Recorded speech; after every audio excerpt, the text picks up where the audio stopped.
But first, we turn to Ali for a detailed look at a sensationalist New York Times article, which has given new life to Israel's propaganda campaign, asserting, without any credible evidence, that Hamas systematically used rape as a weapon of war during its military assault on Israeli army bases and settlements across the boundary from Gaza. Ali, let's turn to you. And just a warning to our viewers and listeners that we'll be discussing sexual violence, including graphic descriptions of the alleged acts. Ali, you're going to give us an update now on the story that we've covered before, Israel's claims that Hamas fighters systematically carried out rapes as a weapon of war on October 7th. Give us a sense of what's going on now.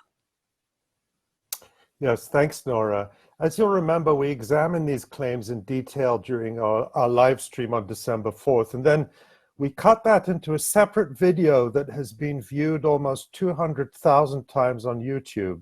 And I think we showed pretty conclusively that Israel had presented absolutely no credible evidence to support these inflammatory assertions, and that this was a propaganda campaign to demonize Palestinians as monsters, to try to erode support for them, and to distract from or justify Israel's genocide in Gaza. In other words, toxic war propaganda. We'll add a link to that video below, because a lot of the analysis we did then also applies to what we're going to talk about today. Yeah. So what's new in this story, Ali? Hasn't Israel come up with some solid evidence, that wasn't available before? What is this new evidence, supposedly? The short answer is a resounding no, but on December 28th, the New York Times published a big story that has revived the rape claims. It's a sensational story headlined, "Screams Without Words: How Hamas Weaponized Sexual Violence on October 7th. The lead author is Pulitzer Prize-winning reporter Jeffrey Gettleman, which I suppose gives the story extra weight. Mm-hmm. Exactly. And what do you think was the intended effect, and what has been the effect so far of this story?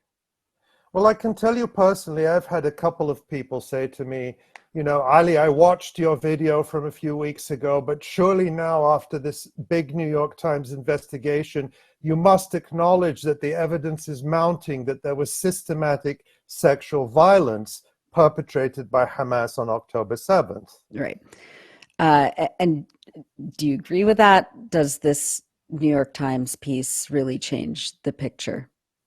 Well, again, the short answer is absolutely not. This is still a genocidal propaganda campaign, not based on any credible evidence, and I hope to show that today. Here's what Speak Up, a feminist initiative made up of more than a dozen women's and human rights groups in the Middle East region, has said in reaction to the New York Times report. They say, "This report, allegedly detailing the events and claiming to verify incidents of rape, spans over 3,500 words. However, it fails to present any concrete evidence or include accounts from the alleged victims."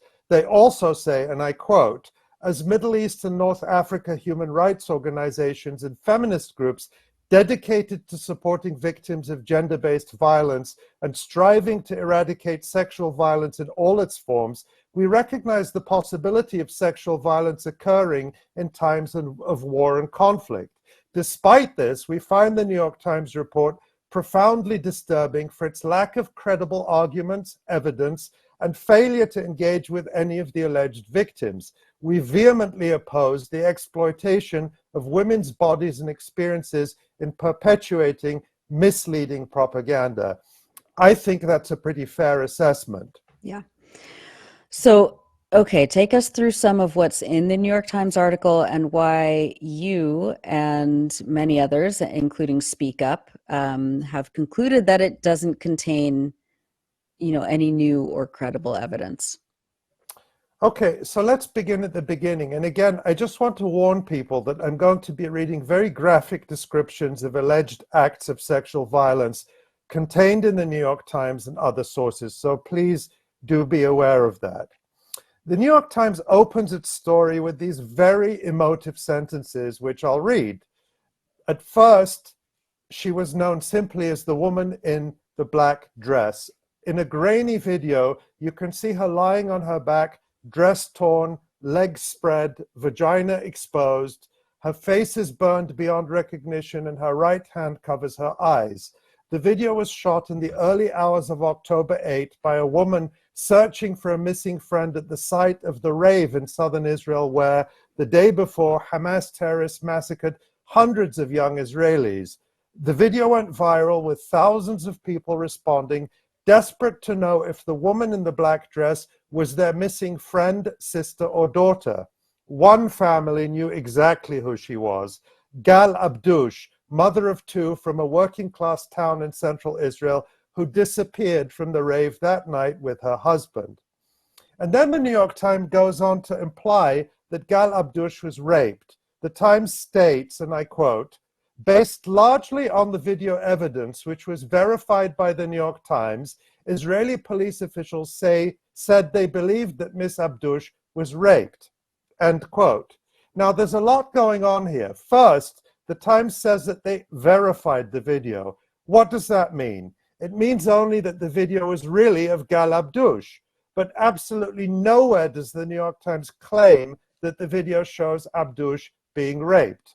They then state, and I quote, "Israeli officials say that everywhere Hamas terrorists struck, the rave, the military bases along the Gaza border, and the kibbutzim, they brutalized women," end quote. In other words, this is an accusation from the Israeli state. It is not evidence.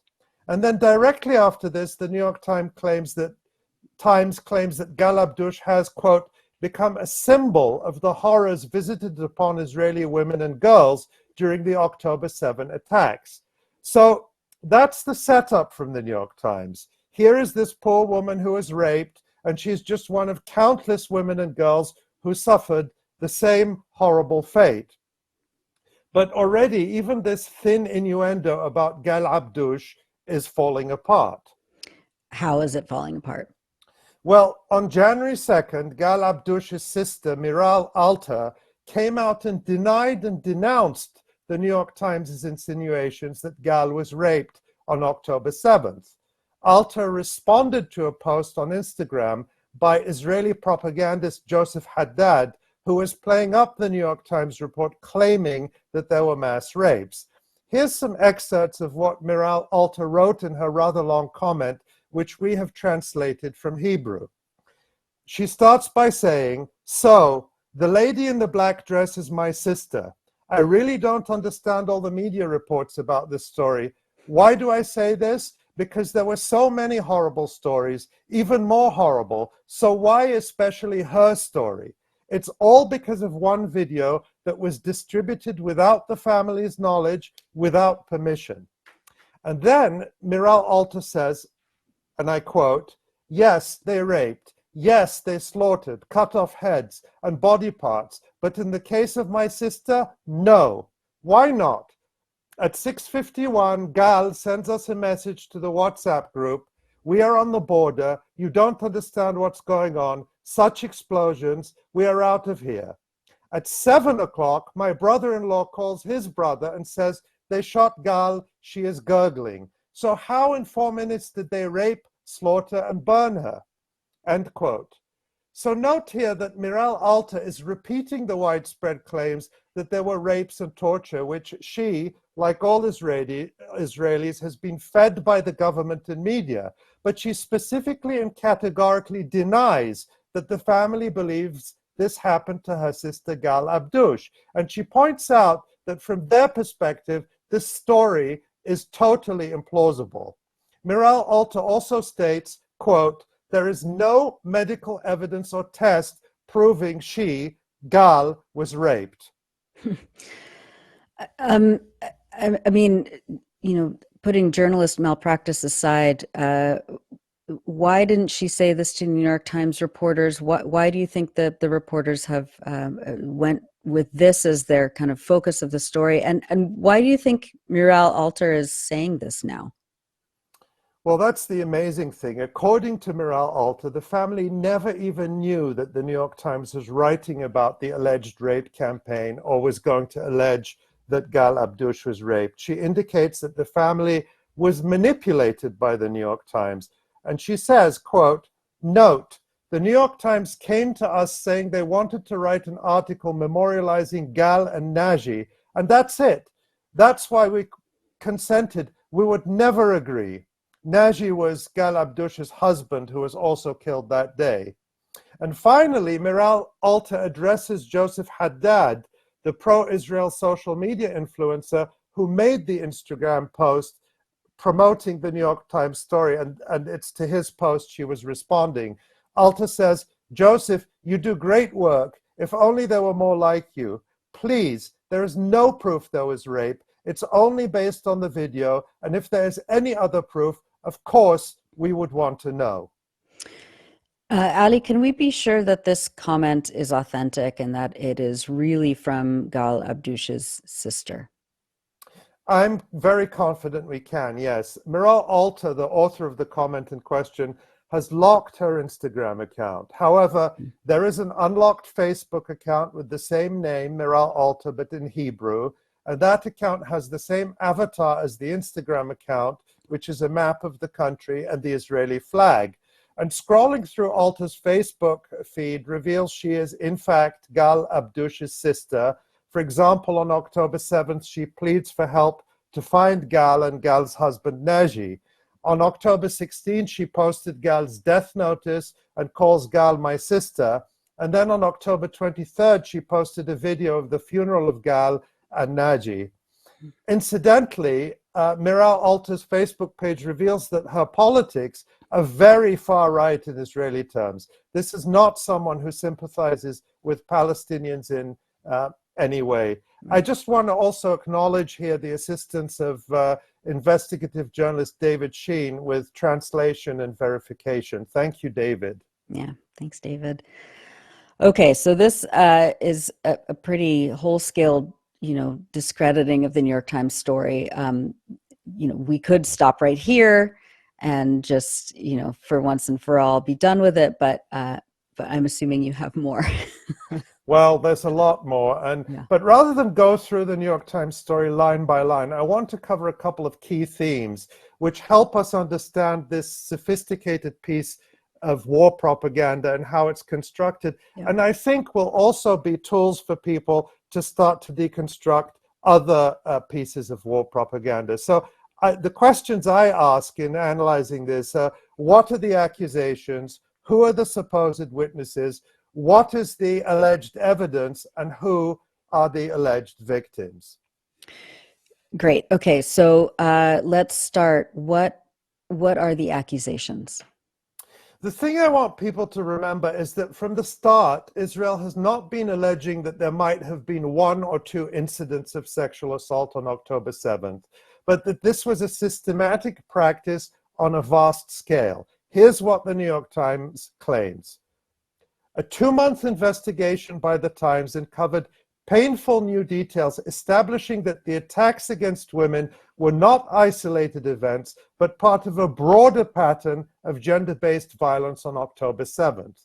Relying on video footage, photographs, GPS data from mobile phones, and interviews with more than 150 people, including witnesses, medical personnel, soldiers, and rape counselors, the Times identified at least 7 locations where Israeli women and girls appear to have been sexually assaulted or mutilated.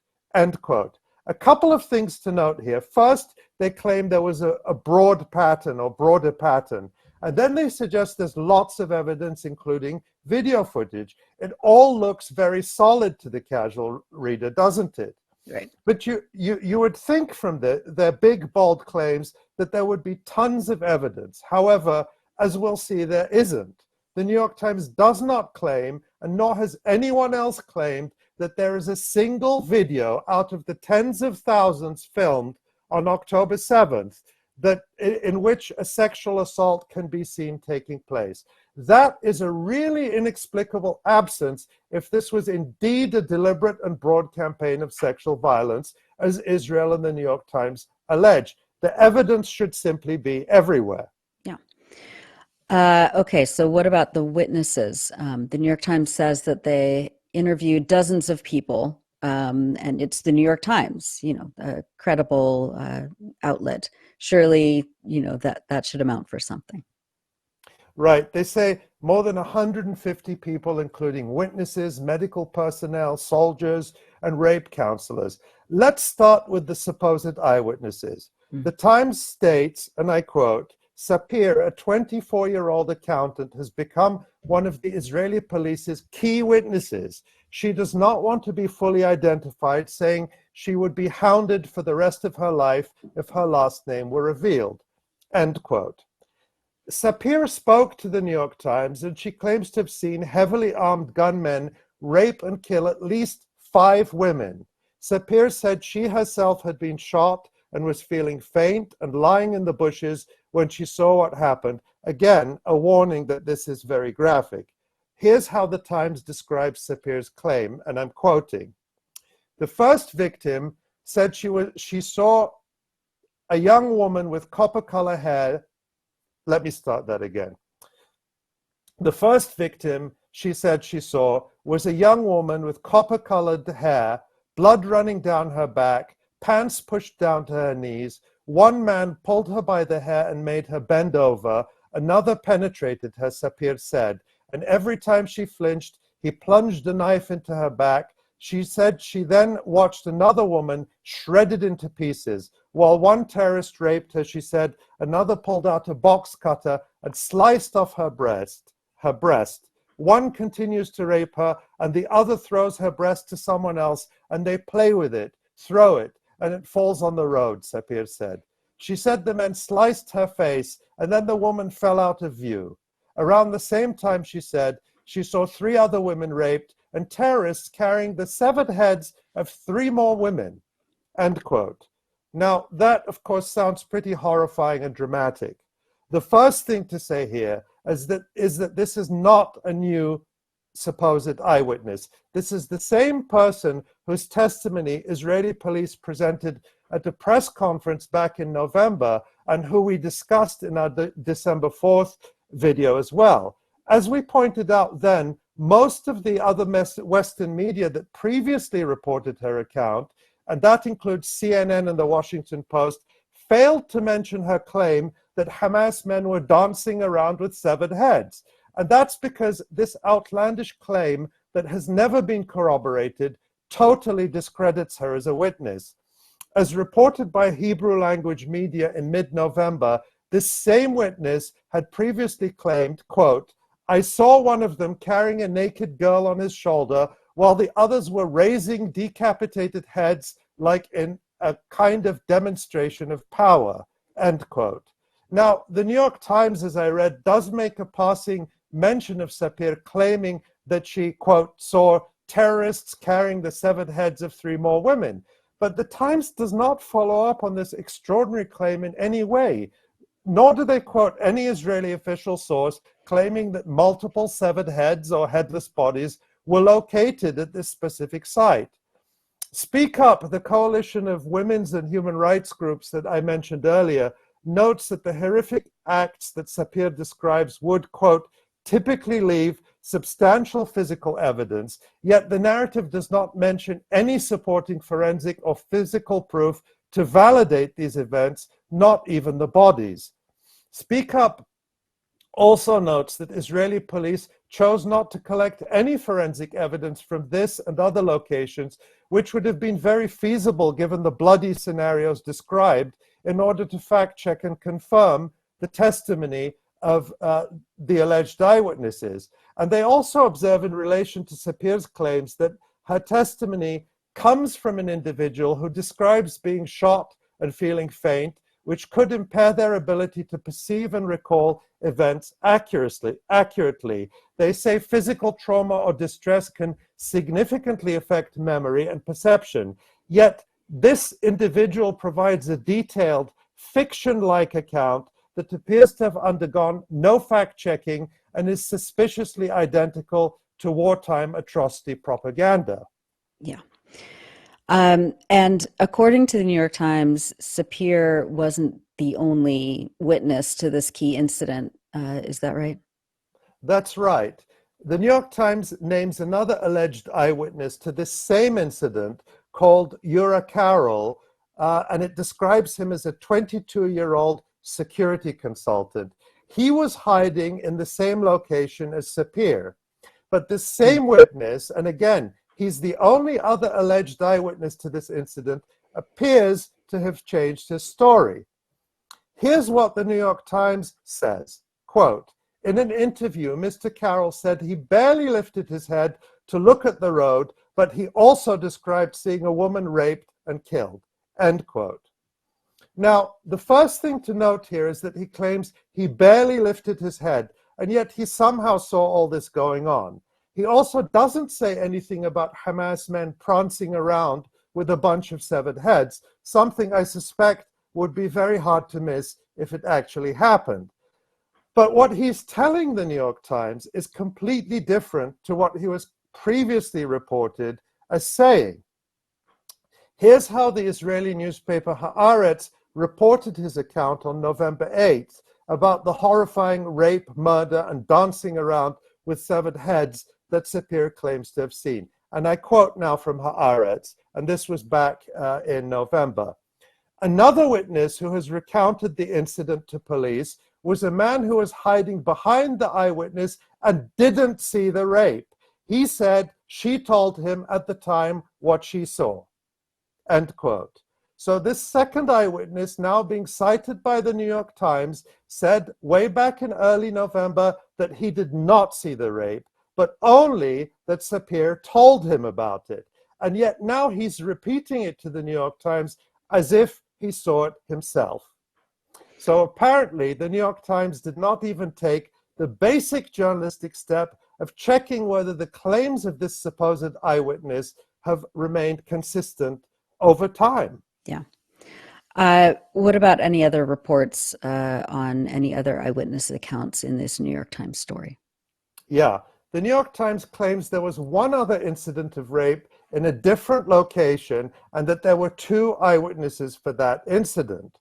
The first eyewitness is someone called Raz Cohen, whom the New York Times identifies as having worked recently in the Democratic Republic of Congo training Congolese soldiers. That sounds very wholesome. Yeah, good According work. to right, according to his account, he was, quote, hiding in a dried up stream bed, end quote. About 40 meters away, he claims he saw a white van pull up. And now I'll read again from the New York Times. He said he then saw five men wearing civilian clothes, all carrying knives, and one carrying a hammer, dragging a woman across the ground. She was young, naked, and screaming. They all gather around her, Mr. Cohen said. She's standing up. They start raping her. I saw the men standing in a half circle around her. One penetrates her. She screams. I still remember her voice, screams without words, end quote. And that's where the dramatic title to this whole article comes from. Again, the New York Times does not speak of any corroborating physical evidence and forensic evidence, such as blood on the ground or a body. It's just Raz Cohen's account, and that account also appears to have changed over time, as the journalist Max Blumenthal has documented. Right after October 7th, Cohen didn't report seeing any rapes, but over time he started claiming he did. And those claims are inconsistent with each other. Let's take one glaring example. In the Times, Cohen claims to have seen just one woman being murdered and raped. But in an interview with the PBS NewsHour on October 10th, Raz Cohen gave a very different account. Let's take a look at that. See a terrorist and told everyone to run away, and that's what we did. The terrorist shoot on us, and I saw a lot of people died in my eyes. I murder in my eyes. People get shot in the head, in the shoulder. A lot of dead bodies. We go to hide in a bush, a big bush in the creek. and we was in the bush something like 6 or 7 hours. A lot of terrorists go around us and searched for people to kill. The terrorists, people from Gaza, raped girls, and after they raped them, they killed them and murdered them with knives, or the opposite, kill. And after this rape, they did that. They laugh. They always laugh. I can't forget how they laugh on the. Yeah, so as you can see, Cohen, there seems to be talking about a number of rapes, but in the New York Times, it's only one. Yeah. And so, and then Max Blumenthal has pointed to a number of inconsistencies over time in Raz Cohen's stories, in that he appears at the beginning right after October 7th, then he disappears for a while, and then he comes back into the media right at the point where Israel relaunched this propaganda campaign about mass rapes back in the end of November, early December, around the time we talked about it on the live stream last time. Right. And the Times claims that there is a second witness to this alleged incident too. Is that right? Yeah, the Times states, and I quote, Shoam Geta, one of Mr. Cohen's friends and a fashion designer, said the two were hiding together in the stream bed. He said he saw at least 4 men step out of the van and attack the woman, who ended up between their legs. He said that they were talking, giggling, and shouting, and that one of them stabbed her with a knife repeatedly, literally butchering her. And I mean, obviously, this is very convincing, right? Don't you find this convincing? Well, I mean, the thing to notice here is that the Times does not even quote Geta specifically saying the woman was raped, although he does claim to have seen what, by any account, would be a brutal attack. However, this is not the first time that Goethe has spoken out. He's quoted in an NBC News report on October 8th, which claims he watched as a woman was cut with a knife, but there's no mention then of any rape. Goethe, who has now been deployed to Gaza as part of the Israeli military, is very active on Facebook. We found none of his earlier posts about October 7th saying anything about witnessing a rape. Goethe and his family also appear to be monetizing his experience on October 7th in order to sell his fashion line. But the thing to remember here is that the New York Times is claiming a broad pattern of rape as a weapon of war. But these are the only so-called eyewitnesses they managed to produce during their 2-month-long investigation. It's not very much. No. And the Times does say that they talked to rescuers and medics, right? I mean, what about the credibility of their testimonies? Right. Well, one of the key sources for the New York Times articles is actually the Israeli military. You know, the same organization that has slaughtered more than 22,000 people in Gaza over the last 3 months. And they've also been the gatekeepers for the New York Times, deciding who they can and can't talk to. The New York Times even says in the article that they could only speak to certain people under conditions set by the Israeli military. And you only have to imagine the Times taking the Russian military seriously as a source on, say, alleged atrocities by Ukraine. But that's exactly what they do throughout this article when it comes to the Israeli military, which, as we know, doesn't exactly have the best relationship with the truth. But they also appear to have relied extensively on an organization called Zaka, which the Times describes as a non-profit emergency response team, which all makes it sound very wholesome and credible, but that is very far from the case. What do we know about Zaka so far? Our friends at MondoWise published some really crucial and well-documented reporting on Zaka on December 30th. They point out that Zaka is a religious Haredi organization specializing in collecting dead bodies and body parts from sites of unnatural deaths and transporting them to morgues according to strict Jewish religious laws. It is extremely controversial, even within Israel. On religious grounds, they oppose forensic examinations and autopsies. It was founded in the late 1990s by Yehuda Meshi Zahav, who was previously the leader of Keshet, an ultra-Orthodox Jewish terrorist group that targeted forensic pathologists and used explosives against shops selling secular newspapers. Meshi Zahav led Zaka until 2021, when he attempted suicide after shocking revelations of dozens of rape and sexual assault cases against him. It has also been described by some as a militia.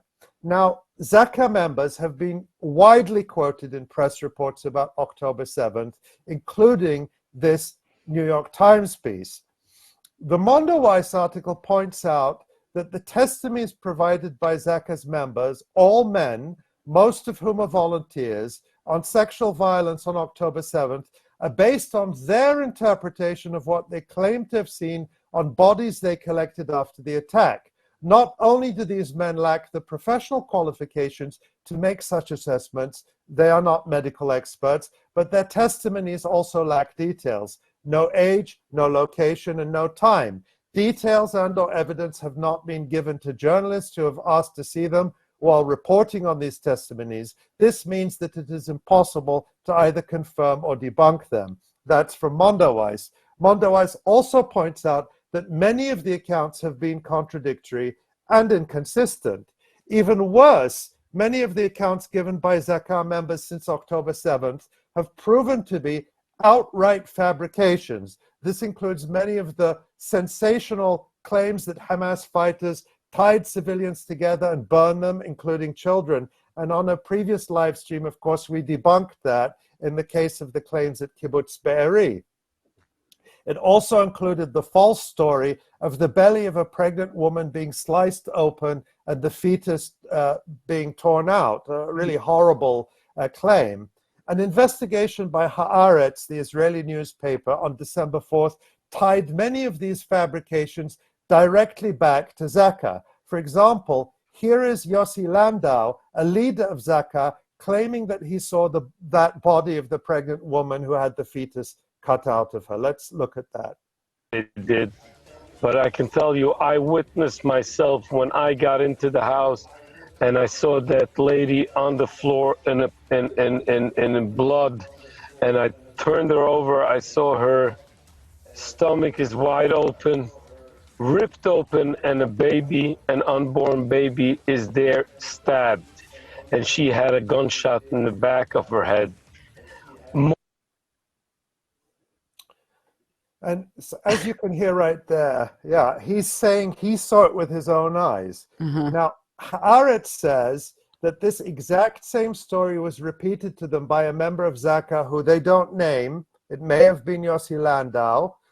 It could have been someone else, but they say a member of Zaka, and that it took place in Kibbutz Be'eri.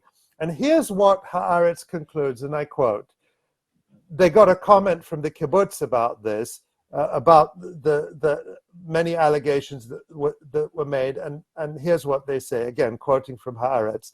The kibbutz adds that the story of the pregnant woman reported by Zaka is not relevant to Be'eri. The police say the case is not known to them, and a pathology source at the Shura army base told Haaretz that he was unaware of the case.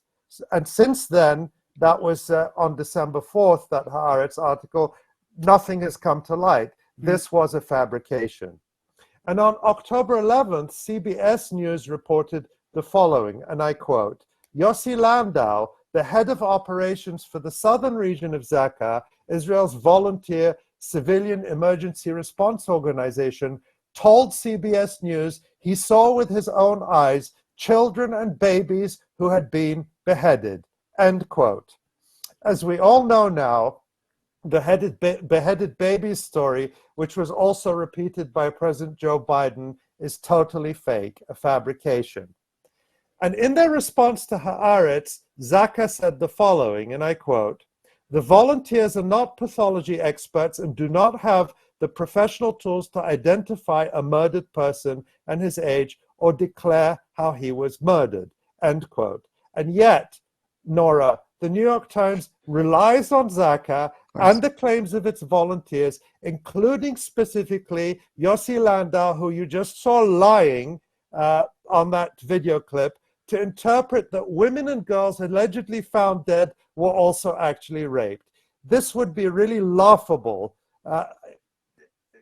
if it were not just so horrible and serious what we were dealing with. And I want to say also, the Mondoweiss article details Zaka's ties to the Israeli government and to Prime Minister Benjamin Netanyahu, who praise it for its role in Israel's post-October 7 public relations campaign, because they say that people who are identified as rescuers or first responders have an inherent credibility. Right. So again, another like apolitical humanitarian adjacent group that has absolutely no stake in, fomenting or coming up with any of these like absolutely atrocious stories. Ali, what else caught your attention in terms of witness accounts? I'm using scare quotes like more than I've ever used in my life here. Right. The New York Times includes a story provided by a paramedic in an Israeli commando unit who has claimed that he found the bodies of 2 teenage girls together in a room in Kibbutz Be'eri. This story has been reported by other media over the past couple of months as well. According to the Times, the soldier claimed that one of the girls was lying on her side with boxer shorts ripped, bruises by her groin. The other was sprawled on the floor face down, he said, pajama pants pulled up to her knees, bottom exposed, semen smeared on her back. That's from the Times. Now, the Times admits that they were only allowed to speak to this paramedic with the permission of the Israeli military and without identifying him. Now, in our previous video on this topic, we reported on how this very same story has been debunked. No 2 girls fitting this description were found together in Kibbutz Be'eri. No forensic evidence was ever collected, and no photos were taken corroborating this claim. And recall that on December 22nd, the New York Times published its own very lengthy article on Kibbutz Be'eri, separate from the rape article we're talking about today. That article about Be'eri makes no mention of 2 girls being found together in this manner, and it makes no mention of any rapes or sexual assaults in Kibbutz Be'eri whatsoever. Incredible. You said you want to talk about the evidence the New York Times says does exist. What about that? Right. You might recall that in our previous video, I said there had been a number of articles and reports on Israel's mass rape claims. That includes in Haaretz, the Times of Israel, CNN and the Washington Post, the Sunday Times in the UK, and others. And I said that all these stories fit a very distinct pattern. They all start with very sensational and shocking headlines and then claim systematic rape and atrocities on October 7th. But then, over the course of hundreds or sometimes thousands of words, the articles provide excuse after excuse for why there is no forensic evidence, no photographs of crime scenes, and most glaringly of all, no living victims and accusers. Mm-hmm. And this New York Times story fits that pattern exactly. You can just go through it paragraph by paragraph and tick off all the excuses, and they're all the same ones we've seen before. So, for example, they claim that Israel was too busy on October 7th to collect forensic evidence. They claim that Jewish ritual requires the quick burial of bodies, and so that's why there were no autopsies. They claim that the Zaka volunteers have religious restrictions against photographing bodies, so they didn't document any of the crime scenes they allegedly saw. So the effect of all this on the reader is to convey a message that you have to take our word for it because we're the New York Times, and, well, there's no smoke without fire, right? Right. And if you don't believe it, you're a rape apologist, and maybe you're an anti-Semite as well. Right. It's all really highly manipulative and dishonest, but it's sadly what we've come to expect from the newspaper that shamelessly promoted the Bush administration's lies about weapons of mass destruction, among so many other lies over the decades. Yeah. In our last video, you said that Israel had not identified any living survivors claiming to have been victims of sexual assault or rape on October 7th. Is that still the case definitively? Does the New York Times speak to any? Well, this is the key. The New York Times says that Israeli authorities have still given no number or estimate for how many people were victims of this alleged pattern of rape as a weapon of war. They also state, and I quote, no survivors have spoken publicly. But there is this intriguing paragraph. Quote, there are at least 3 women and 1 man who were sexually assaulted and survived, according to Gil Chorev, a spokesman for Israel's Ministry of Welfare and Social Affairs. None of them has been willing to come physically for treatment, he said. 2 therapists said they were working with a woman who was gang raped at the rave and was in no condition to talk to investigators or reporters. So, the end quote. So the only source for the existence of living victims is the government that is committing genocide in Gaza against the people it accuses of the mass rapes.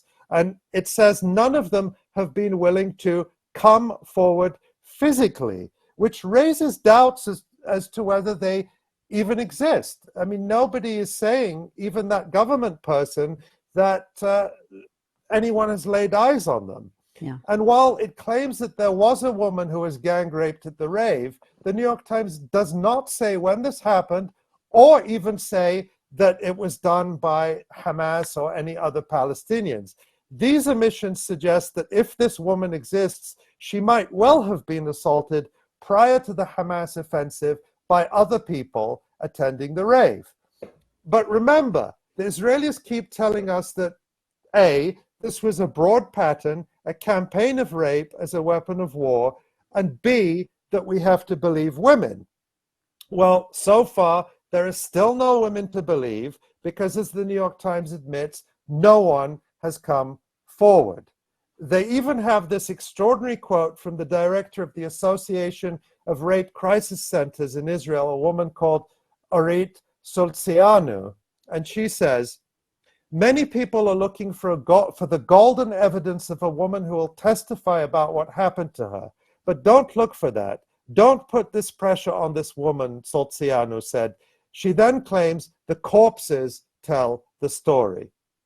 End quote. Except that the corpses don't tell the story because no forensic evidence was collected from the corpses, no autopsies were done, and no crime scene photographs were taken. And we've just talked about the quality of the so-called eyewitnesses. So again, what they're saying here is just take our word for it. And if you ask too many questions, it means you're a bad person and a rape apologist who refuses to believe women, and you probably hate Jews too. Exactly. It's often said that rape is, endemic during armed conflicts, that it's regularly used as a weapon of war. Why couldn't that be a possibility here? Well, one thing to say, Nora, is that, even if they find that there were a victim at some point who and proof that this victim was attacked, that's not the same as saying that there was a pattern of rape and rape as a weapon of war. But they still haven't even credibly shown that. But rather than answer you in more depth myself, I'm going to refer to Craig Mukhaiber, the UN human rights official who resigned over the UN's inaction regarding the genocide in Gaza. Of course, we interviewed him on our own live stream a few weeks ago. But in an interview on the Useful Idiots podcast, also a few weeks ago, he addressed the mass rape claims in detail and also talked about how these things should be investigated. And our friends at Useful Idiots have given us permission to play a couple of minutes of that. And I think it's worth listening to because Mukhaiber is a human rights defender who worked within the UN system for decades and knows exactly how these things should be done. So let's listen to Craig Mukhaiber answering a question from Useful Idiots co-host Katie Halper. Israel has accused Hamas of using rape as a weapon on a systemic level, and this is a charge that the media has been picking up, especially CNN and Jake Tapper. In fact, here's Jake Tapper suggesting that the UN is ignoring the allegations and ignoring them because of anti-Semitism. CNN has led the coverage when it comes to the evidence mounting in Israel of rapes and sex crimes committed by Hamas against women and girls, maybe even against men, on October 7th. Why do you think the United Nations and the international community has been so slow to condemn these atrocities? I can't think of a real reason. Well, let me just put it this way. I've heard anti-Semitism hypothesized as a reason why the UN and the international community might be so slow to acknowledge this. What's your reaction?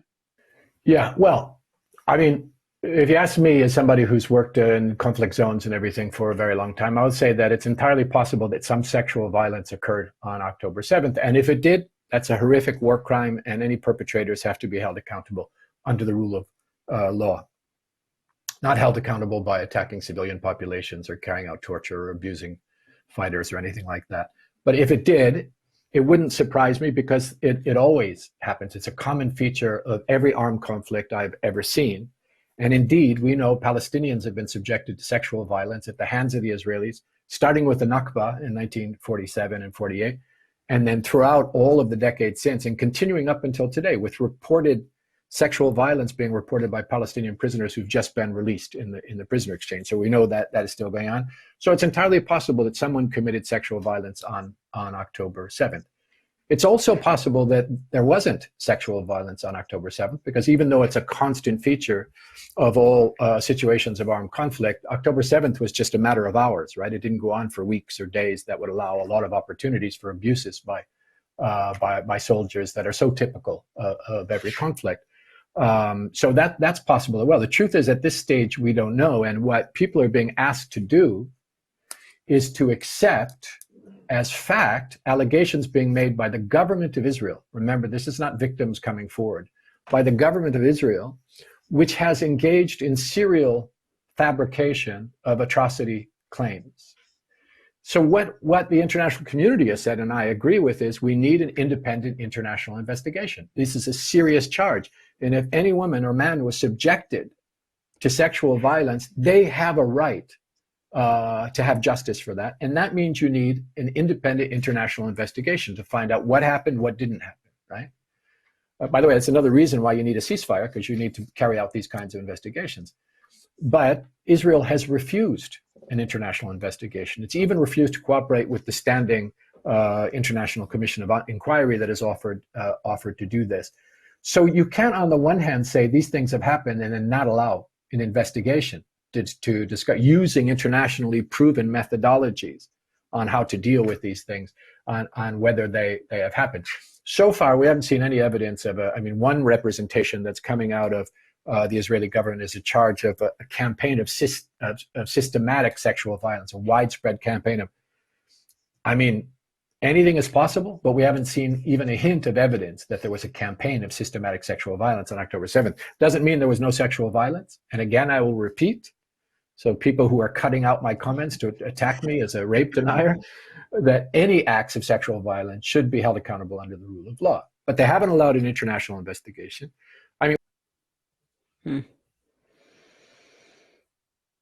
Oh, you're muted.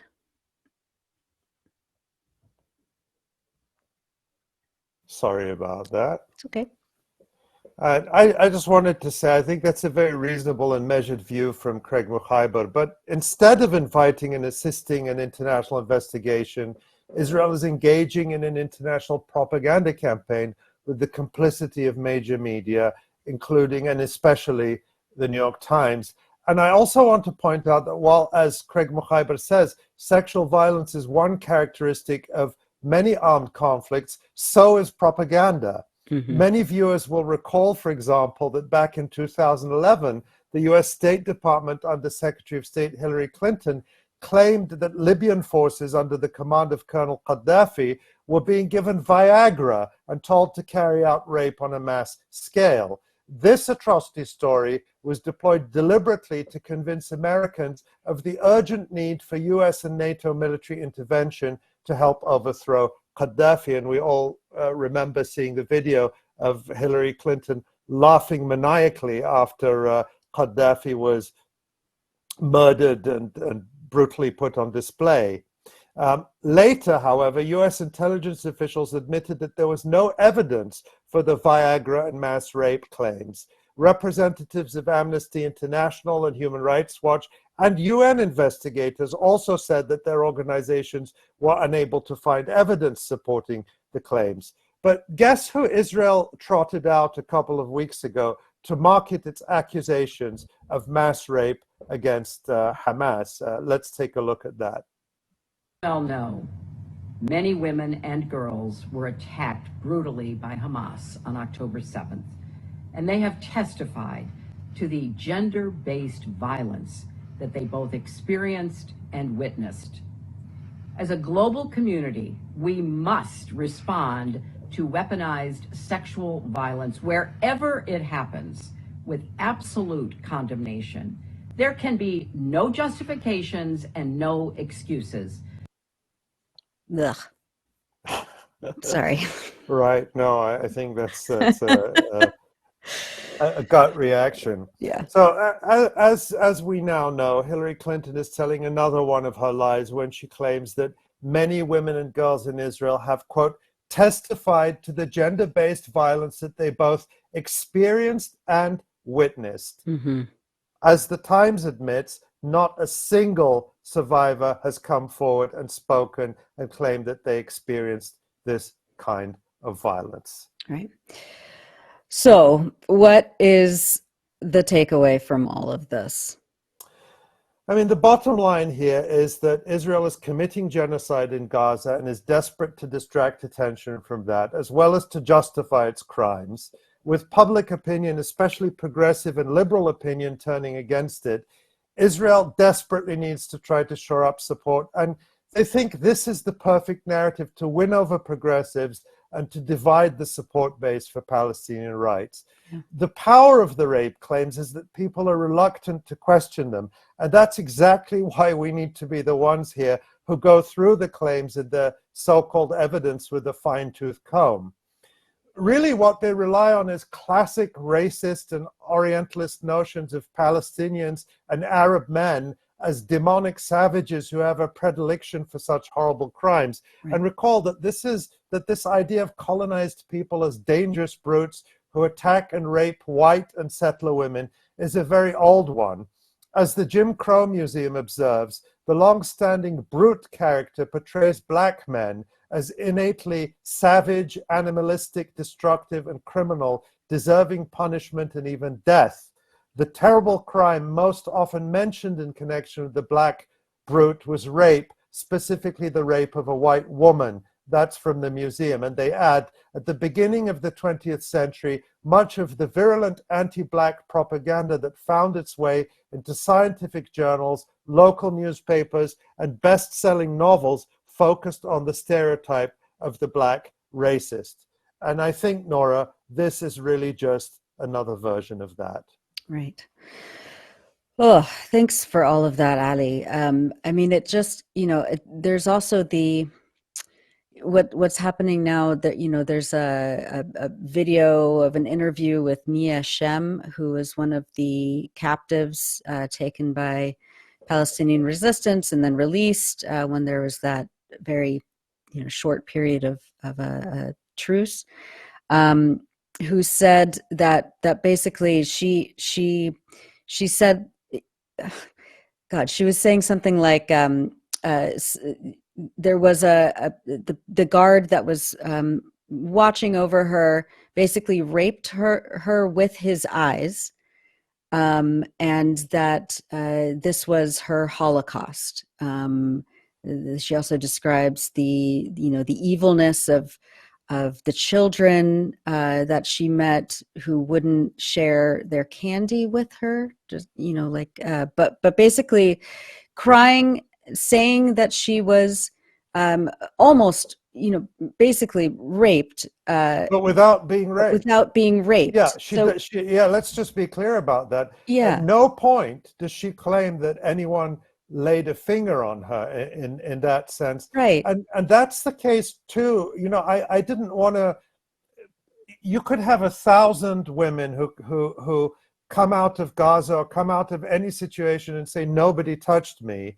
That right, doesn't take away from the one who might say, that she was, and who could provide a credible account, or if there was evidence. But nobody is coming out and saying that. I mean, we yeah, saw other women who were held in Gaza and then went home saying, there was the one woman, Agam, and her mother, hmm, I don't remember their full names, who said, and people saw this clip, that she would arm wrestle with one of the Hamas men, but that he put a towel between their hands so that they wouldn't touch physically. And there right, are other testimonies like that. So again, all of this is based on exploiting people's belief that hmm, is inculcated into them, drummed into them by decades of propaganda, that Arab men, Muslim men, third world men, black men, because this rape propaganda also was very common in apartheid South Africa, right, that these men are inherently wild and dangerous and after our women. And this is exactly what this story is relying on. yeah, And I don't think that something so evidence-free and so sensational could pass against almost any other group in this day and age, except perhaps Palestinians. right, That, at least in the respectable Western press, which is what we've seen. right. And the New York Times, just keeps peddling Israeli propaganda to manufacture consent for this ongoing genocide. It is atrocious and really the highest level of journalistic malpractice.